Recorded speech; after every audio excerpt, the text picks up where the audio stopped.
First, this is just broad about Samhain. So Samhain is an old Celtic holiday.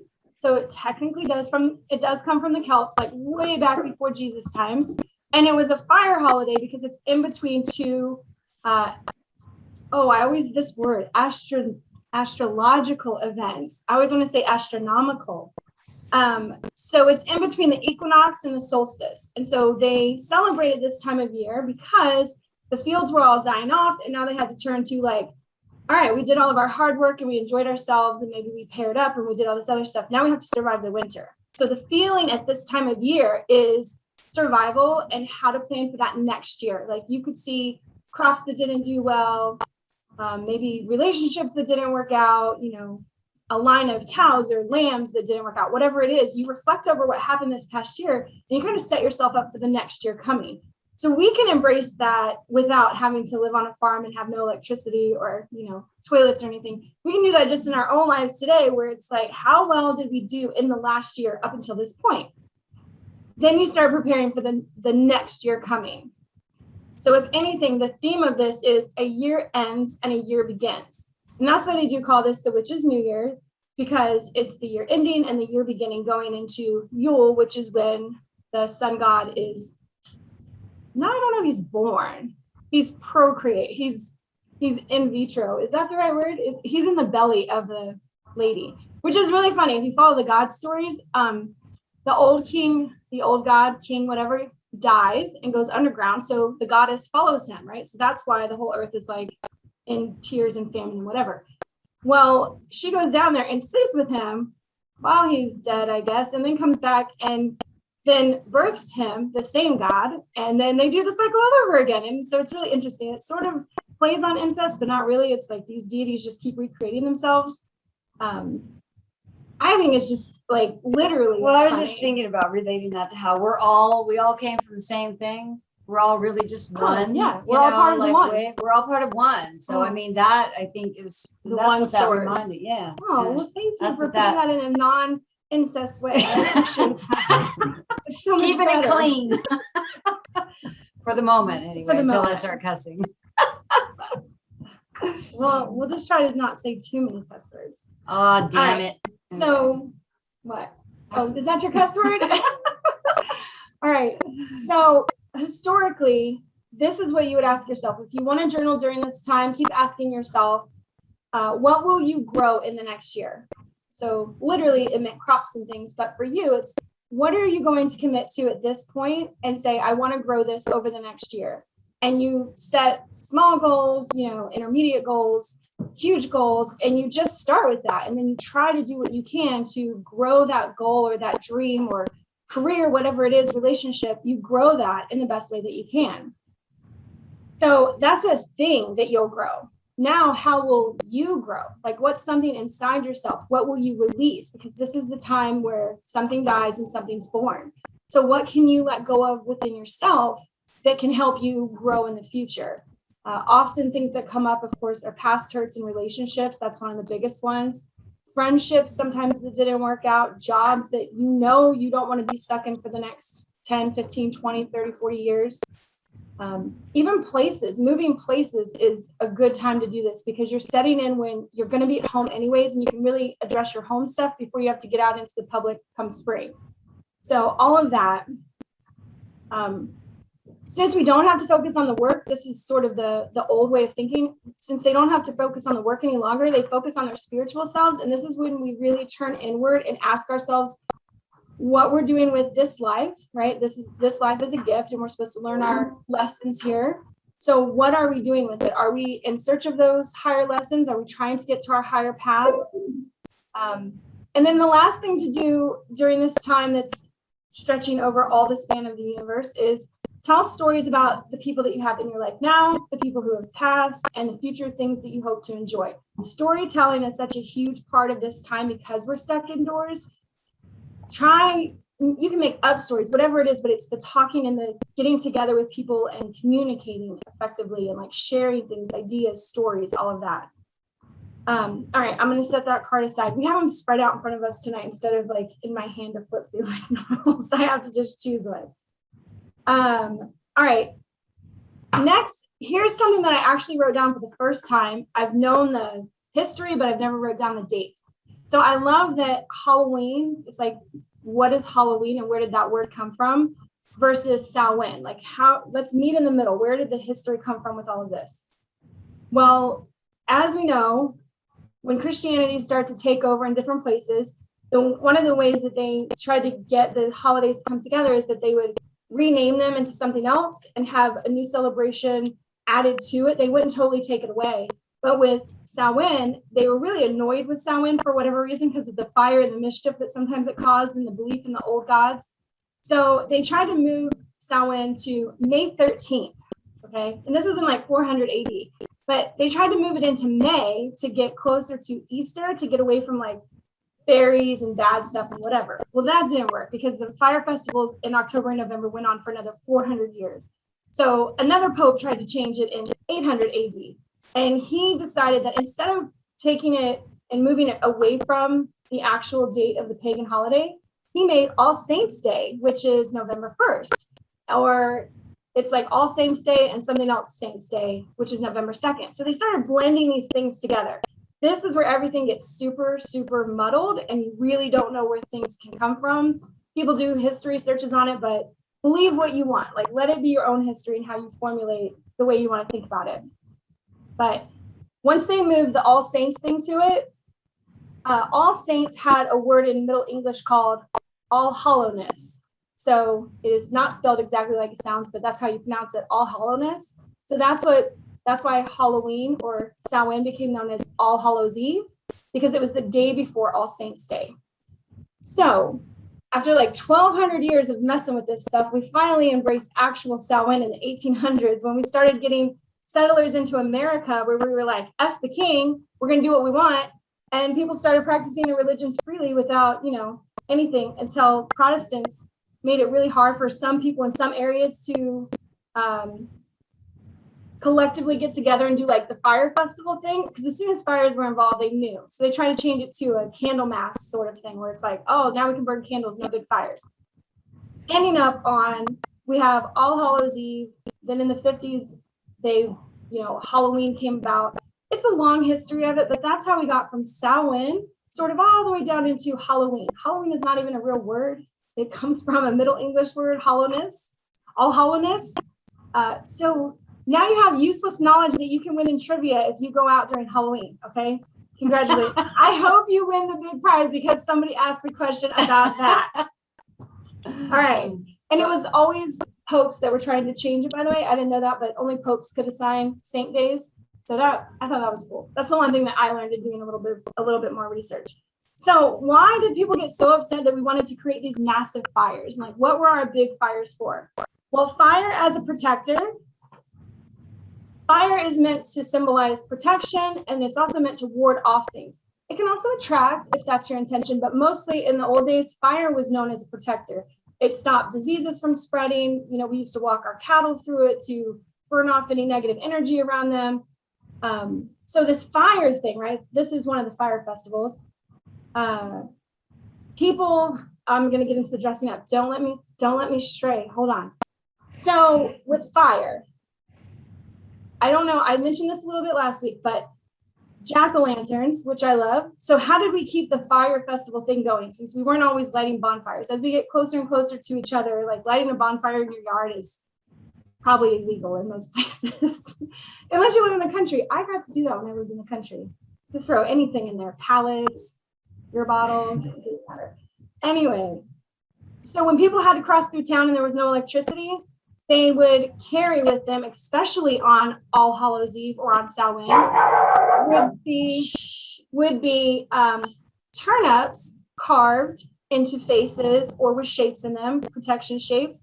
And that was a blending of the two myths between keeping unwanted spirits, which could be spirits, sprites, and fairies away from you, or in Christian lore, it was the old jack, which is why we call it the jack-o'-lantern, which this was predominantly with like Irish and Welsh cultures, that they would carry around a turnip with a candle in it when they walked through the town at night, only on this one particular night. So if you've never seen a turnip, it looks like a radish, but it can be bigger like a beet, and That's how little they used to carve these things. I mean, that's some small detailing. But that's how the jack-o'-lanterns and stuff got started. Old Jack, the blacksmith, who was so bad when he died, neither heaven nor hell would take him. So he was stuck in purgatory, which I don't know that much about, but means you go nowhere. But on All Hallows Eve, I guess, they could just run free and torment people. So people carried around the little turnips, carved turnips as jack-o'-lanterns. For protection. For protection. Because he would carry one. So it protected people from coming up to you because they all were so afraid of him. I didn't make that match there. They carried them so that they could imitate being Old Jack. That way people would stay away from them. Spirits would stay away from them because Old Jack was like the worst person in the whole world and underworld. So that's why people had them, to pretend to be Old Jack. Which is kind of effed up because you wanted to go around being the scariest person ever with a jack-o'-lantern. That's definitely not how we see them now. They're more like cutesy. Okay, on with the fire as the protector and how we honored that.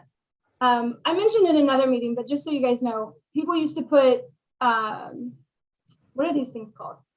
Like torches, big torches at all the corners of their property. That was another way that they did protection. So they lit a fire in each corner of their property to also protect themselves. I didn't write this on that, but I thought I'd mention it. So if you want to, if you're worried about anything on Samhain night, that's one of the things you can do is put a lit candle in every room. All right. For fire spells, this is super, super easy. This is like very general. Build a fire. It should be outside because you're going to want to put paper in it or whatever you write on.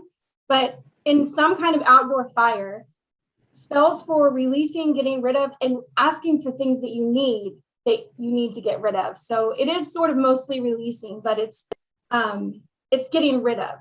So you're just building your fire outside. You can bless it, do an opening ceremony, however you want to do it, or you can just start a fire and write down on pieces of paper things that you want to get rid of.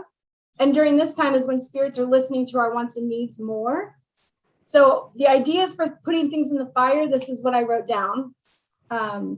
Debts are a big one. So anything that would be detrimental to your survival, because this is a survival holiday. So debts, bills or bill collector things, and you can burn, if you can burn the actual note or photocopy and burn that thing, ask for it to be released and forgiven. Like ask for the universe or spirits or whoever to take it away. Student loans. I don't have loans, but I have debt. Okay. Bills specifically, which is sort of like a student loan. Sorrow. So this is another time where when you lose people and sorrow just stays on you, the puppy is like, he's right here trying to give his ball. Wait, hold on. You guys have to see this. There we go, ball too. He's like in my face trying to get it to take the ball. This is my dog's sister. Oh, yeah. Anyway. All right. Sorry for the interruption. So sorrow, because it makes us withdraw from people when we have sorrow, and this is definitely a time when we want to get together. So with that, with trying to get rid of sorrow, me personally, I wrote down sorrow on a piece of paper, like sorrow, sadness, grief, those words specifically. I didn't write down anything else. I just wrote down this feeling that I really wanted to burn up in that fire and get rid of. Anything with your health, if you have a health condition, I got him. I'm having to push it down. Any kind of health stuff that you might have going on, definitely write that down and ask for it to be released or burned up in the fire. If you believe in bad luck, write down bad luck. Some people believe in that. And then protection from anything, because fire is our protective element. You can also ask for protection from bad people, bad relationships, somebody at your job. Again, this would be anything negative. And the last one I put was old love, because that always comes up as far as like letting go of the past, clearing that out. Yep. Okay. So that's an outdoor activity to do with fire. The next one would be inside. No. All right.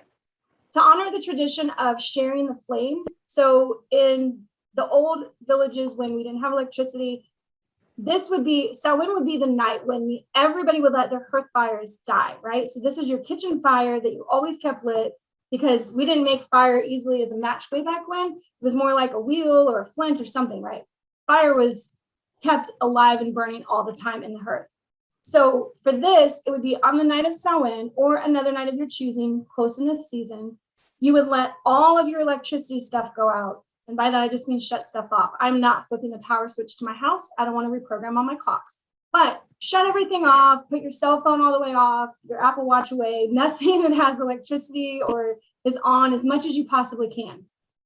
You're going to go outside of your house. You're going to light a single candle. With that candle, as you walk back into your house, you're going to communicate, if you believe in the house dwelling spirits or just the energies within each of your rooms, like with feng shui, you have energy centers with your gua, but whatever you want to say in each of your rooms, you would light a candle in each room and go to each corner of your house. And you're just going to say whatever you feel you should say. Like, it's not, you don't have to have a thing, but this is about clearing out and protecting and blessing your home. I have an actual blessing to do, but this is like a simple one where there's no real contract that you have to follow. There's no thing. It's just the act of doing it is showing how we relate to the old community of passing a community flame from house to house. So I think I started this story and I, of course, went off topic. In the old days when we had nothing, all the fires in the houses would burn out. They would start one fire in the center of town that like the head priest or priestess, the druids, whatever would start. And then everybody would come into town to light their flame. Or you had neighbors, one person would light the flame and then they would pass that flame from house to house, each person starting a new candle and then giving it to their neighbor and then not giving it, but you're lighting a torch of each one. So with us as a solitary, I do it myself. I pass my flame to each of my rooms. That's just how I've done it. And it's just prayers for the year ahead. Like that's really what you're thinking or talking about or saying for each room. You know, if you have a craft room and you want to start creating or have an Etsy shop or something, you would go in there and say something about that. If you want to start something new in your bedroom, whether it's a relationship, better sleep, better health for yourself, you're going to say something about that. But lighting that flame is a way to invoke that and call that into your space. So that's the sacred flame activity for indoor people or just doing something indoor. You don't have to be an indoor person, but indoor stuff. All right, the last card I have before the house blessing, because it's sort of a long one and I want to open the floor up as I talk about it so you guys can ask questions, but to dress up during this time. So we are wearing these crazy headpieces because we're going to New Orleans for Samhain and we're going to be dressed up the entire time. So this is our almost done headdresses. Mine has roses on it, even though you can't tell. There's like colors in there. But dressing up was to ward off spirits that you felt might come back to you because you wronged them in life. So I'm gonna leave it there. So if you wronged somebody and they died on Samhain night, people were definitely afraid that they would come back to them and like haunt the shit out of them or hurt them or mess with their property or do something crazy because they had freedom. So people dressed up originally in like animal pelts and crazy headdresses and antlers and whatever, trying to disguise themselves so that any spirits that wanted to harm them couldn't because they wouldn't know who they were. And also it confused fairies. So fairies, of course, being one with nature, they wouldn't hurt nature animals, but with humans, they'll definitely mess your stuff up. So people dressed up as animals back then. Well, when Romans and Christians and everybody started getting in on this, like, we need to do something for All Saints Day, the day after Samhain, they would dress up as saints or devils or angels. And I was like, what? Okay, I didn't know that. I didn't know they used to dress up as angels and devils. Like, that blew my mind. But they started it with parades and they started going house to house and singing sort of like Christmas caroling, but they did this on All Saints Day and the second day. All Souls Day and All Saints Day. I think that's the two of them, November 1st and 2nd. But that's the dressing up part of this. So being whoever you want to be, not having to I like to scare off other humans. That's really, spirits don't bother me as much. I'd rather scare humans off, but that is the dressing up part of Halloween or Samhain or both of all of it. So that's how they come together. I like making them match. All right. This is the heavier lesson part and the last card. So we're at 6:25. I'm doing fantastic. Thank you, Mom. Cheers. Appreciate cheers. That. Keeping me on track. Cheers. All right. Cheers. But wait just 1 second before, okay. Wait 1 second before we go on. Oh. So, the dressing up was to ward off spirits. Yes. But what was there was a ritual about, do you know this, why they went how did trick-or-treating come about? Do you know the history behind that? Oh my gosh, loosely. Yeah. So I think it was something like back in like a long time ago when like 1,200 years ago, or like in the 1800s. Yeah, like 1800s or whatever. The kids would go around and sing, and they would get food for it. So they were like singing for their supper? Say they would sing. The children would go house to house and sing to get cakes or whatever from people, and that eventually turned into trick-or-treating. That's in the Samhain book. I remember reading it. See, and one of the ones that that we have like the whole book of Samhain. Yes, you should, it's such an interesting read. It's such an interesting read. Yeah, these are from Llewellyn, and they're available on Amazon and probably everywhere else too. Yeah. We're not getting anything for that advertisement, by the way, but but if you really want to deep dive into any one of the holidays, they have Llewellyn publishes a single book on each one. So whichever one you love the most. And they do have a book called Halloween, not the same, much shorter. I don't have it. I've seen negative reviews on it. So there's Samhain, and then there's an actual Halloween book. They have Yule too, which is weird because they have a regular book of Yule. And then they wrote this like, I don't know, modern cutesy sort of, I don't know what to call it, but it's not a reference book. Like this is a reference book. This is a history lesson along with old practices, new practices, spells you could do, crafts. They have food in here. I always try to do one food spell from all my books. They haven't all been great. That's okay though. Okay. So, all right. Alternative to trick-or-treating. Kat mentioned her version. What I know about trick-or-treating starting is that when they were mixing between Samhain and All Saints Day, people started getting a little crazy, like mischief would start, because in the old history, they believed in mischief happening without humans interacting. Well, as people got older and more bored and there was less to do, they started creating mischief on their own. So then they would start that. And in some places in the world, it was banned. Like Samhain was banned because of the mischief that people would cause. They would do things like take off doors, take down gates, let out farm animals. I mean, they were really bored in the 1800s. There was like no internet, no TV, no Google, no Netflix, no nothing. There was a lot of stars and lights and outdoors, and you needed to entertain yourself. It was just bigger communities where people had less responsibility. So as we got better at like surviving winters, you had more and more kids that had nothing to do, and as they turned into teenagers, we all know what they're like, and shit happens. So yeah, it became a misfits holiday, and the U.S. actually was trying really hard to ban it because. Especially in the U.S., people got really out of control. This is where like toilet papering somebody's tree and just stuff like that. Egg in people's houses. Yeah, really silly stuff. So the traditional Samhain practices actually got better when all the Irish immigrants came over after the potato famine, because they brought their real traditions with them. And so things started to take a change. It was less about, interpreting it in your own way and practicing it like somebody practiced it in the old country. So that's when Samhain got a better name, just after the 50s. Okay, so it is now time for your house blessing. This is one of the best times of year to do it because the veil is thin and the spirits that you're asking for help from, or that you want to invite or ask to leave. Tank.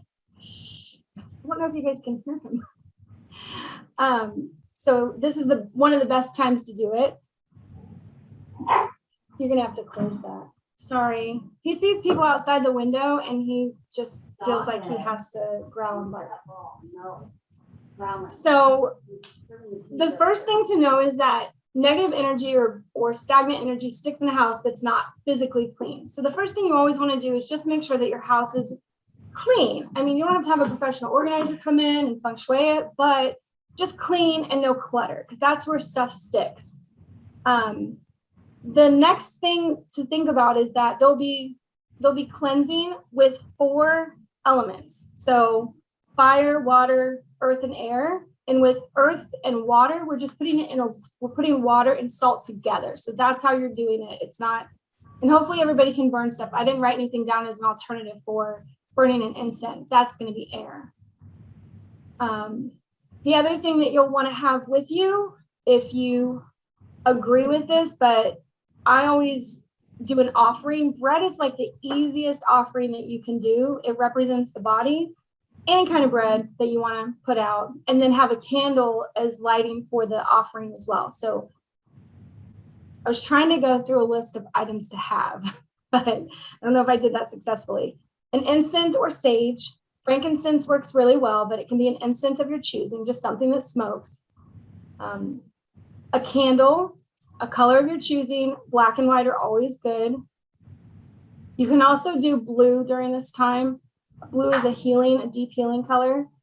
And then a water bottle, a cup of water, or spray bottle, whatever you want, with water and just salt. Table salt is fine. If you want to get fancy salt, that's also okay. But that's all you'll need for this.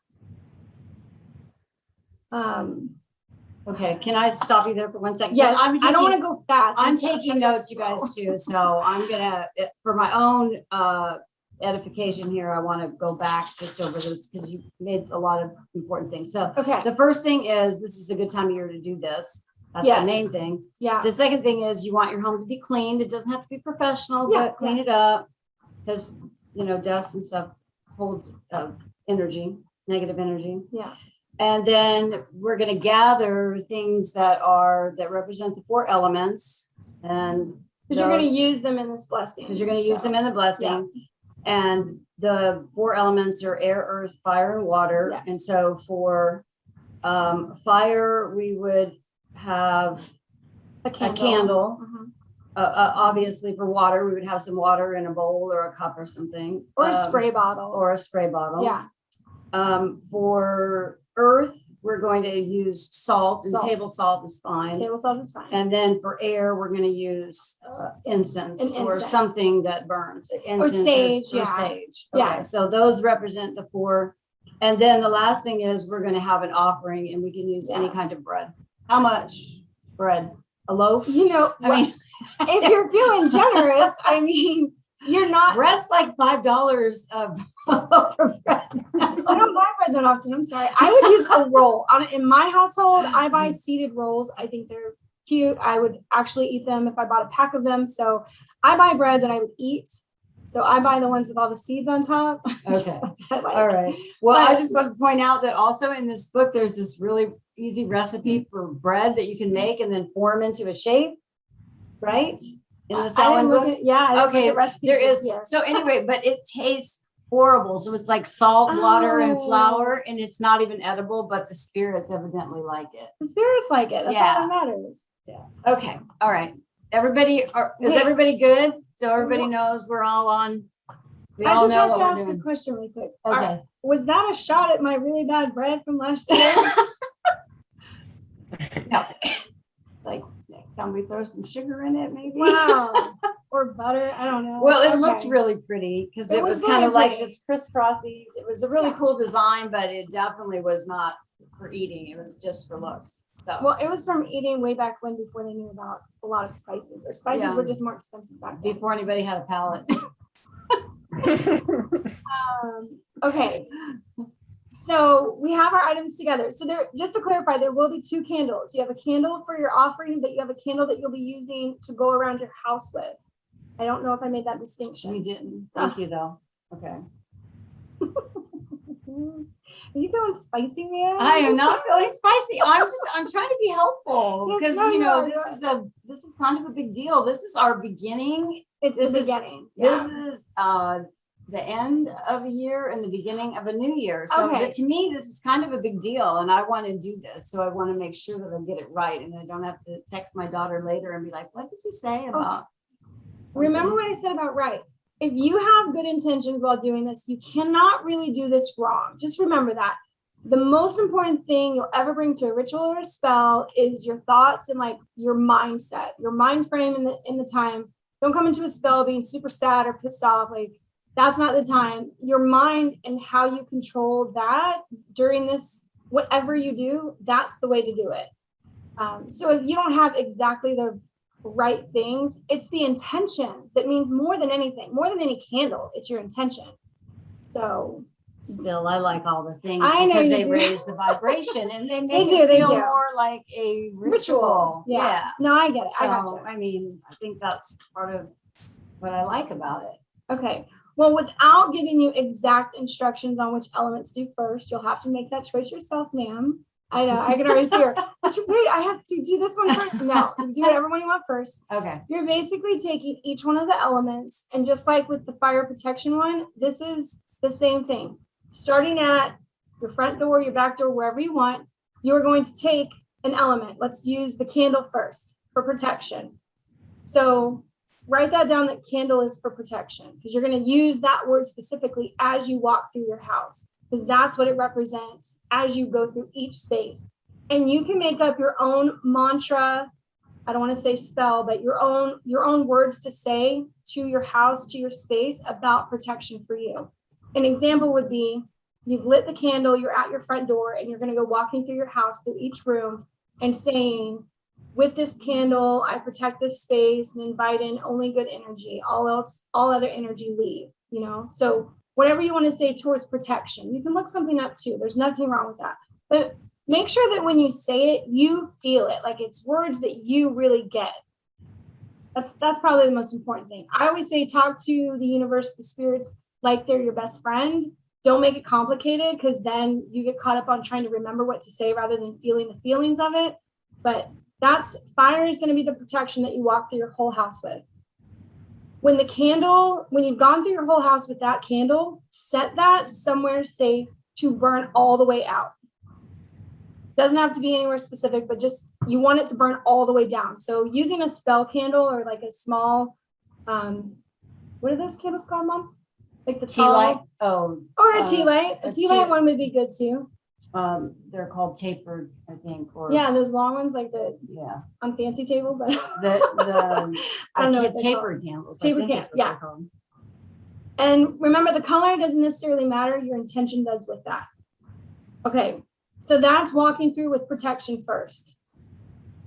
Next, you're going to walk through with the sage or an incense, anything with smoking, and you're going to do the same thing, but this is going to be about cleansing. And one of the things that you want to add to the cleansing is that everything this smoke touches is cleansed with good energy.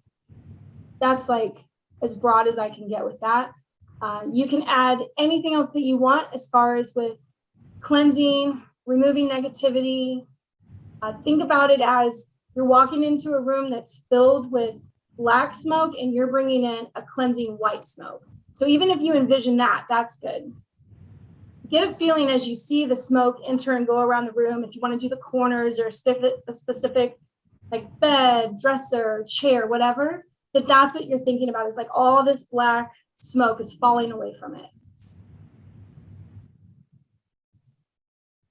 I'm just going to give it a minute. Okay. So what we're saying with the air, though, is with this cleansing. So the fire's protection, Mm-hmm. The air is cleansing. The air is cleansing. And again, you don't have to do them in a certain order, whatever feels right to you. Some people like to do the cleansing part before the protection part. I don't know why. I always start with protection. I don't know. I like fire, I guess. Maybe because the candle takes longer to burn down, so I start that first. I don't know. Commitment issues, probably. Okay. Next is going to be combining the earth and water elements. So in any way that you want to combine water, it can be tap water, it can be moon water, it can be, I guess you could use ocean water also. But you're just going to add salt to this. And you can, if you have it in a bowl or a cup, you can use it and flick it. You know, you've seen the people like do the flicking motions. If you add it to a little spray bottle, you can spray it. That tends to saturate more. So just be cautious of that on how much your spray bottle sprays. But this is going to be the same thing. As you go through the room, you're going to spray, not too generously. I don't want you guys soaking stuff or ruining anything. But this is the intention part of it. So because earth is grounding and water is your emotions, this is where we're bringing ourselves back to home and hearth and centering ourselves within our home. So with water, our emotions, and with grounding of the earth, we're going to walk through and ask for everything that this touches to be blessed with good intentions and grounding. So it's just bringing in, I don't have another word for grounding. I'm trying to think of that, but it's to recenter yourself, realign yourself. That's a good one. Realign yourself with what you've just done. You've cleansed, you've protected. Now you're aligning with grounding and bringing your center to your home.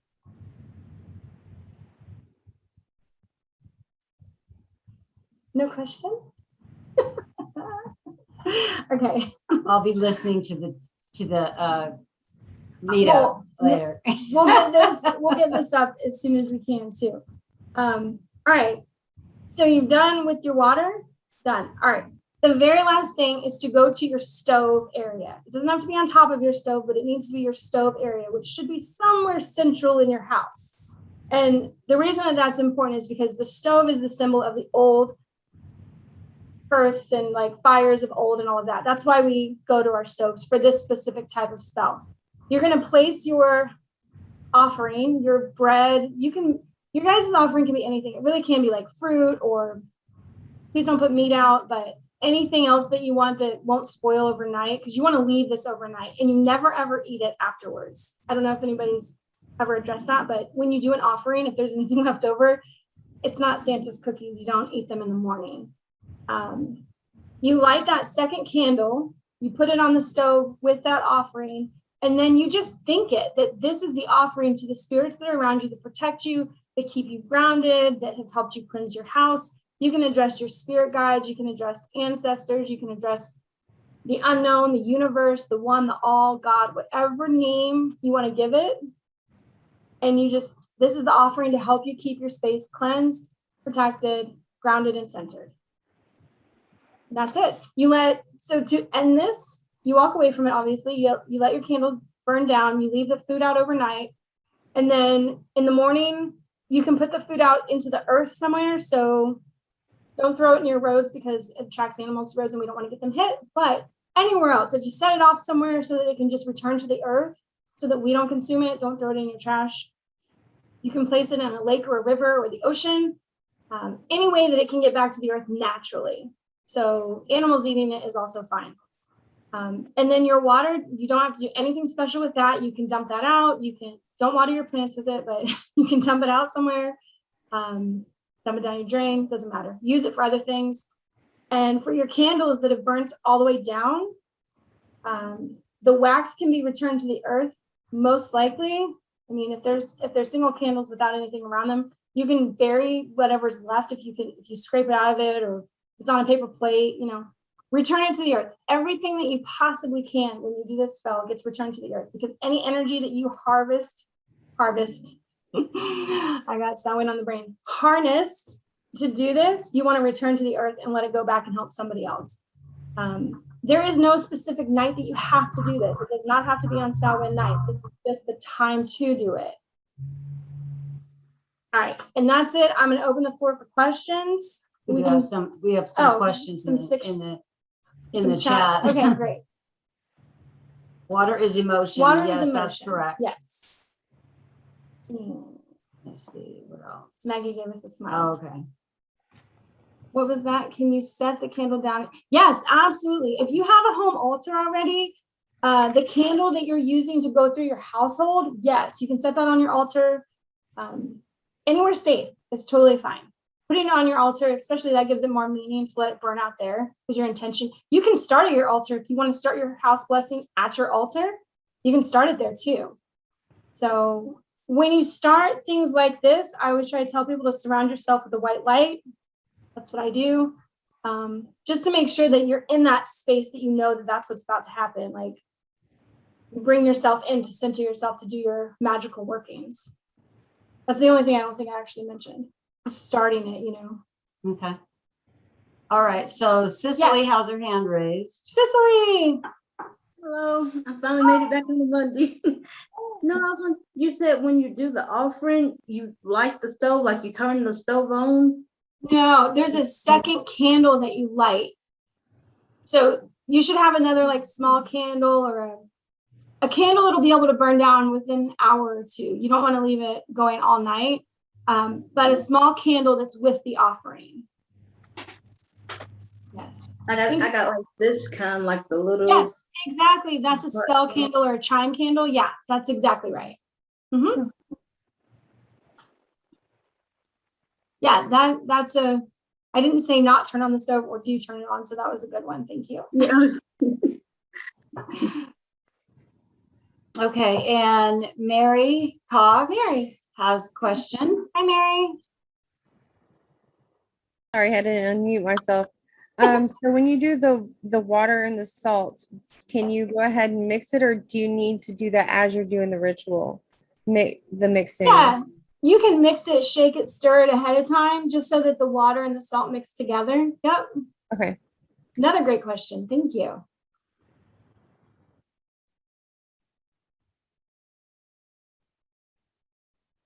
Yay! If there are no more No, questions- wait, I have, so I was, I Okay. was furiously scribbling notes, but the parts that, Furiously. furiously scribbling notes, but the parts that I always miss and the part that I struggle with, and I know you say, just say what feels right, but if you're not Yes. used to doing these things, for me anyway, and I haven't done a lot of them, I'm the true confession. Anyway, I don't know what to say. So could you Okay. take us just quickly through, like, you go through the room, the house with the candle, Yes. and it's for protection, but what would be an example of something that you might say as you were doing this? All right. So now I want to be really funny because she is obviously my mom and I love her to death. And I'm a sailor, so I used to cuss a lot. And there are times when I use words and magic that just feel right to me. And I have definitely gone through and said, if you're offended by curse words, mute me. And That's not what she says, but that was a warning. I basically say, anything I didn't invite here, get the fuck out. Like that's just some. I love that. Now that I can relate to. Oh, okay, see, See, that's my kind of ritual right there.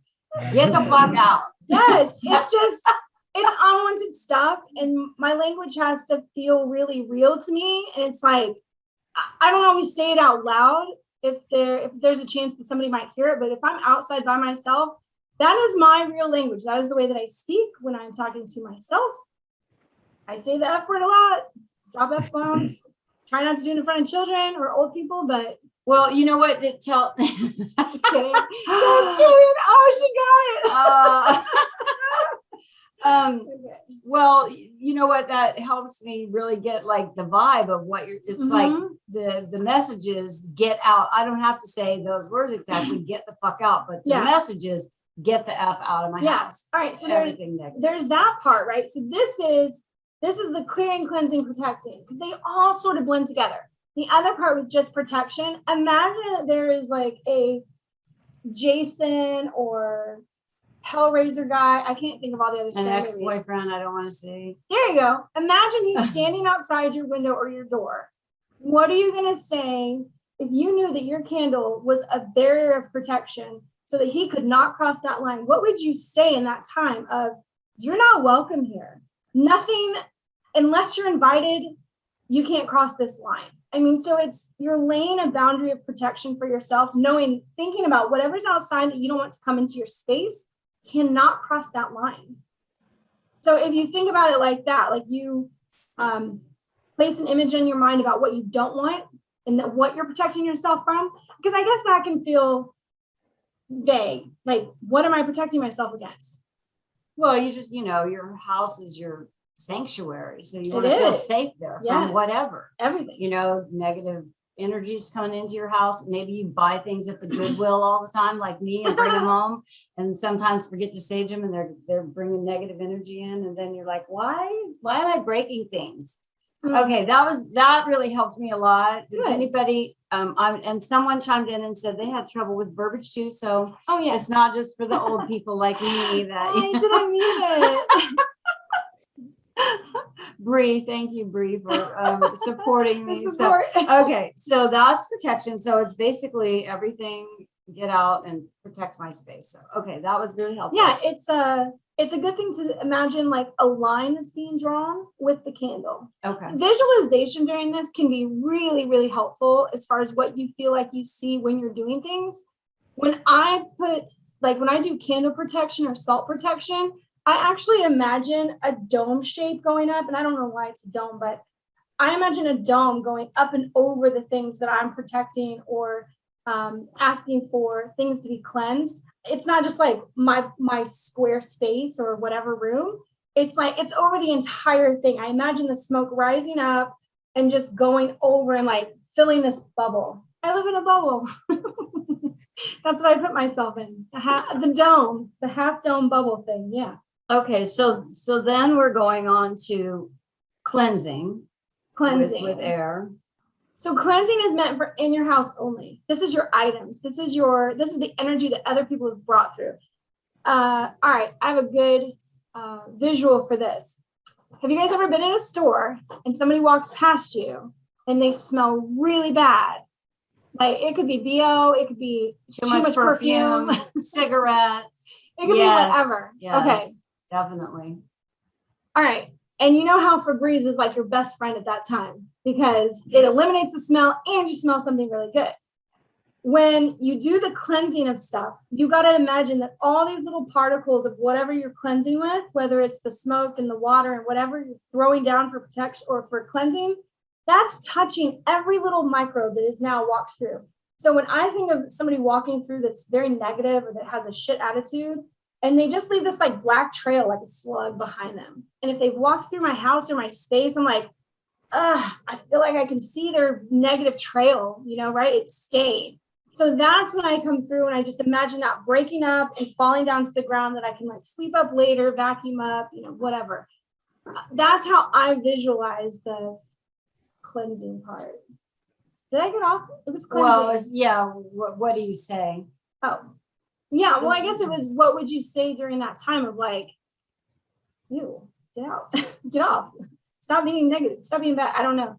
It's for me for cleansing, I say things like everything this smoke, water touches, whatever it is that I'm using, is now cleansed and new. Neutral, you can set it to neutral. That's a great word to use. It's neutral. It's not infused with good nor bad.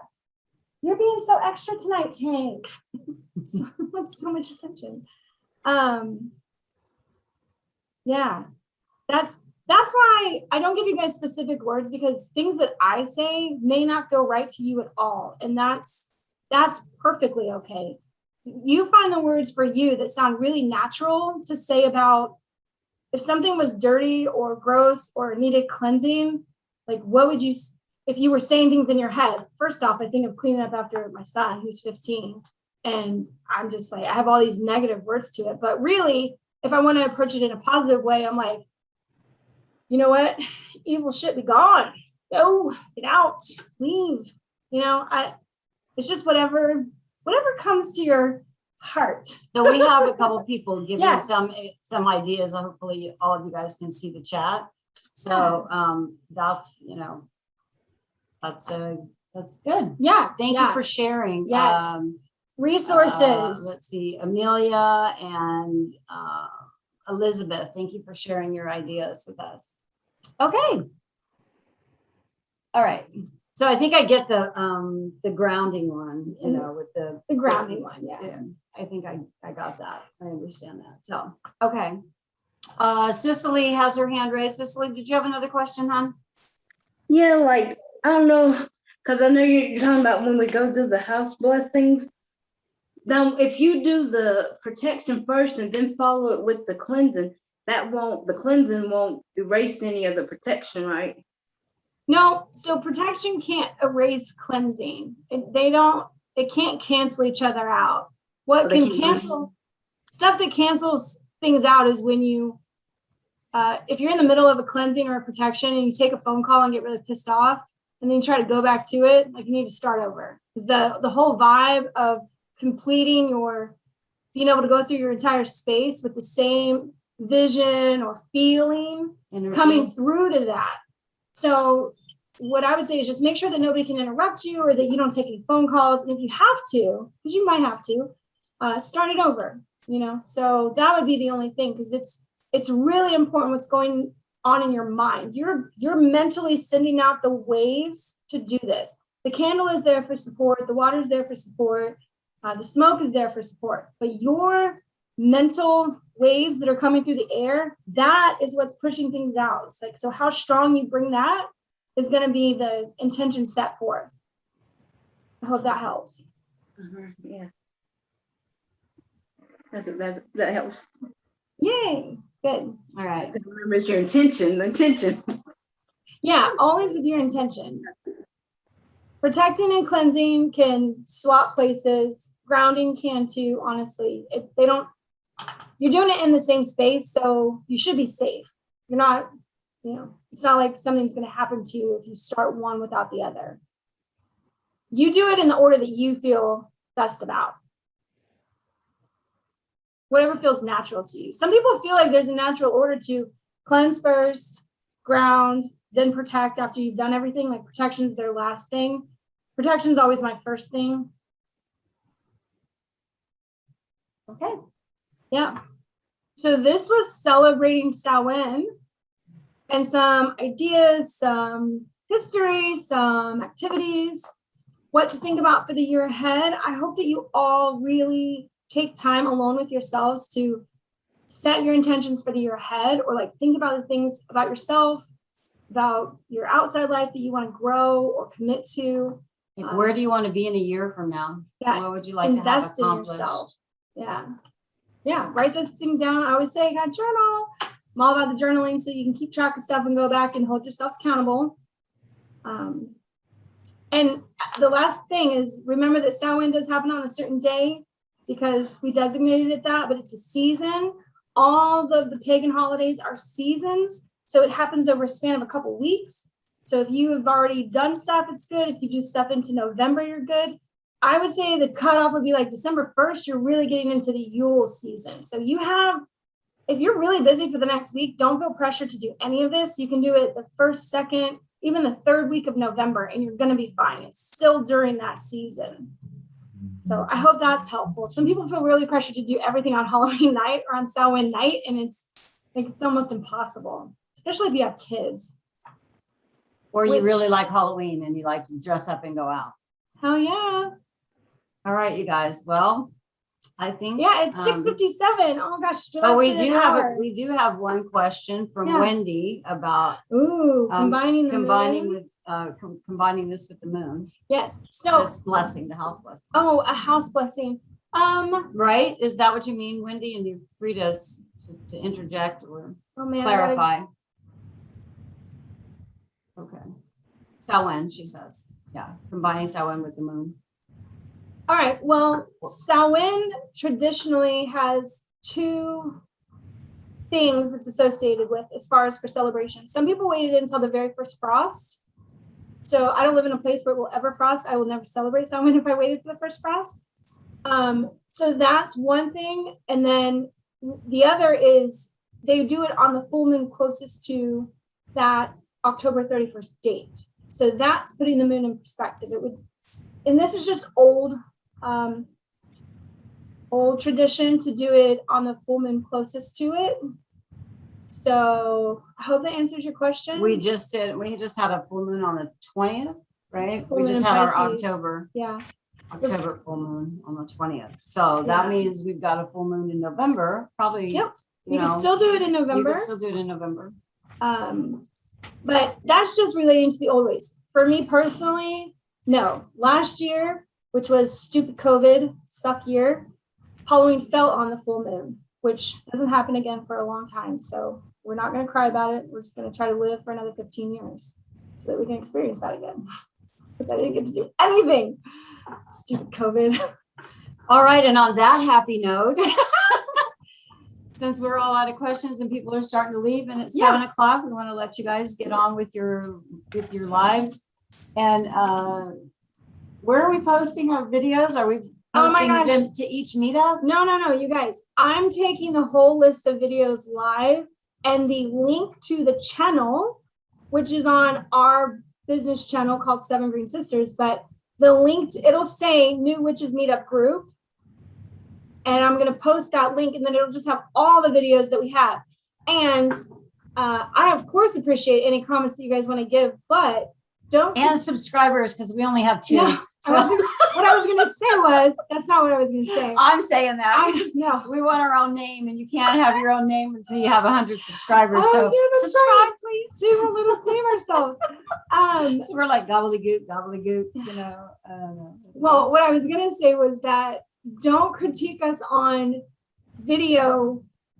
What do you call this? Like video quality, video. Oh, we don't yeah. edit anything, and we're Yeah. not trying to be YouTubers. That's not us. But we are trying to educate We're not people.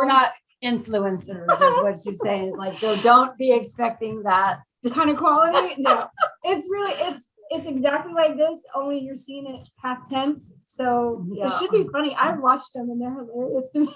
I find it really funny to watch myself. Well, I but- realized why I should always be wearing black. I started to realize that you look like on camera. Yeah, you're like, oh God, that's not a good look. So anyway, you guys, okay. love you. It'll be the link. I hope I said it will be posted in the meetup, our meetup group thing. Yeah. So I'll send We'll a get it message out. there. Yeah. Oh All my right, you gosh. guys. Okay. Everybody have a wonderful Samhain season. We'll see you in 2 weeks because we're taking off next Monday. Bye, everybody. Bye. Take care. Bye. You got it. Yeah. Cheers to Samhain. Cheers. Oh man. Favorite time of the year. Cheers. I saw somebody cheersing Oh, us. yeah, cheers. Cheers, Amelia. Oh yes. Oh, I love your cup. I love super your cup. cute. Bye.